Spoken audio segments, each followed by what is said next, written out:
Every phone, laptop, and battery pack arrives sealed, frictionless.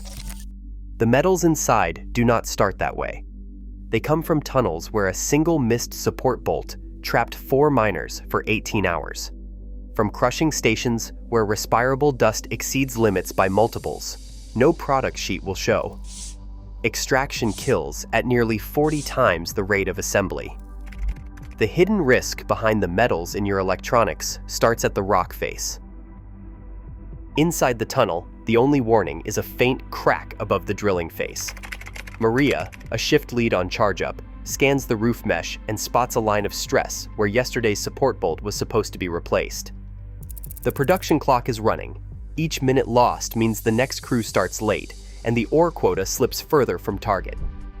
She hesitates, then signals for the next blast cycle to proceed. The detonation shakes the chamber, and within seconds, a section of roof collapses, blocking the main airway. 4 miners are trapped behind the fall, their radios muffled by rock. The backup ventilation system cannot keep up, and heat and carbon monoxide begin to build. The rescue team's first challenge is stabilizing the roof with portable props, but fractured rock keeps falling. Temporary supports are wedged into place, and a borehole is drilled to deliver fresh air. It takes hours to reach the trapped crew. Temperatures in the blocked section climb above 35 degrees Celsius, and oxygen drops below safe levels. Every hour adds to the risk of heat stress and gas poisoning. The rescue stretches to 18 hours before the last miner is brought out.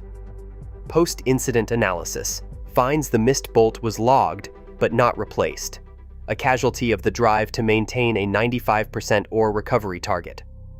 The collapse did not just trap workers, it triggered a chain of hazards: lost ventilation, rising heat, and a rescue effort slowed by unstable geology and relentless production pressure. These are not isolated failures. They are built into the way extraction is organized, where the pressure to move ore faster than the rock can safely turns a routine shift into a life-threatening emergency. Fine dust hangs in the air long after the blast cycle ends. Maria's crew rotates through the next set of tasks: drilling, scaling, and primary crushing, each step producing clouds of invisible particles. The dust is not just rock. It is a mixture of respirable crystalline silica from quartz veins and metal-laden fragments released as ore is shattered and ground. In the confined tunnels, the only suppression is a trickle of water from a hose, often interrupted to conserve supply. Local exhaust ventilation, standard in high-margin mines, is absent here. The result is a persistent haze, with personal exposure levels for silica ranging from 30 to 120 micrograms per cubic meter, regularly above the new 2024 permissible exposure limit of 50 micrograms per cubic meter. Crushing stations, where ore is reduced to transportable size, are the worst. Here, the cumulative exposure can reach 2.16 milligrams per cubic meter year, a dose linked to measurable declines in lung function after a decade on the job. The harm is not immediate. Silica and metal dusts bypass the body's defenses, settling deep in the lungs, where they trigger inflammation and scarring that may only become apparent years later. Chronic respiratory burden builds in silence, masked by the routine of shift work and production targets. In low-margin mines, engineering controls are often sacrificed. Wet suppression is unreliable, and mechanical ventilation is seen as an unaffordable luxury. The pressure to keep ore moving, measured in tons per hour, pushes workers to accept exposure as an unavoidable part of the job. The same system that tolerates missed ground supports and acute collapse risk also normalizes chronic injury. For Maria and her crew, the dust is a constant companion, its danger hidden in the routine, waiting to surface long after the shift is over. At the smelting end of the chain, the hazard profile shifts from dust and collapse to relentless heat and airborne fumes.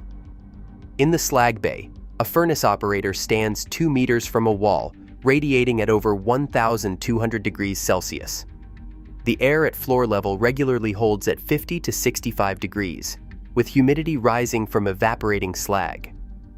During routine tapping, a sudden surge sends molten metal across the bay, pushing the ambient temperature above 80 degrees for several minutes.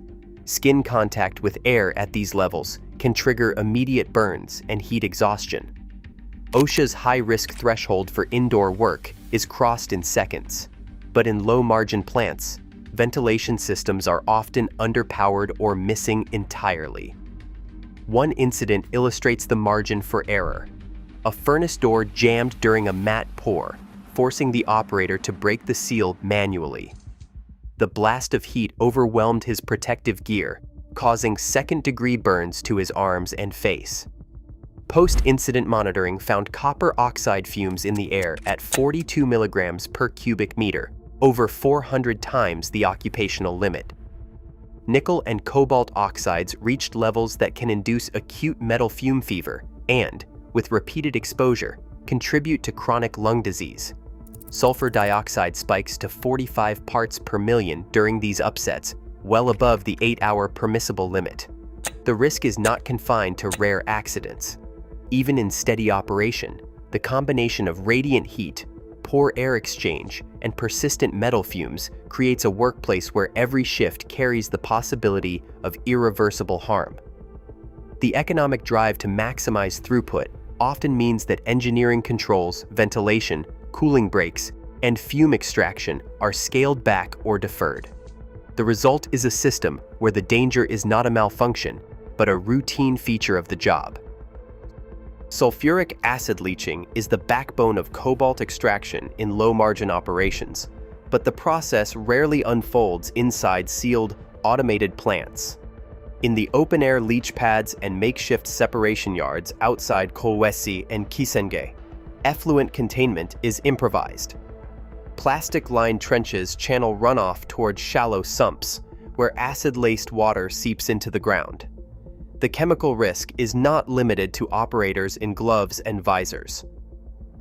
Informal crews, often hired by subcontractors, are tasked with hand-sorting ore and shoveling residues, moving between acid vats and drying beds with little more than rubber boots for protection. Dust is a constant byproduct. Artisanal sorters work in clouds of fine cobalt and nickel particulates, with air samples registering 0.8 to 2.2 milligrams per cubic meter, 10 to 20 times the accepted occupational limit. The dust settles on skin, clothing, and food, entering the body with every breath or meal. Chronic exposure drives up blood cobalt levels, raising cardiovascular risk and triggering persistent cough and fatigue.